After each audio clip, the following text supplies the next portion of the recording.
College పాపల bus ఏ seat చూసిన fresh, college పాపల బస్సు ఏ సీటు చూసిన ఫ్రెష్, బ్రేక్ వేస్తే పెద్ద ఇష్యూ మన్ మధుడి డిషుమ్ డిష్యూ.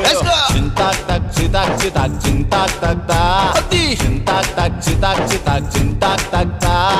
పిడత కింద పప్పు రుచి చూడకుంటే తప్పు, పిడత కింద పప్పు రుచి చూడకుంటే తప్పు.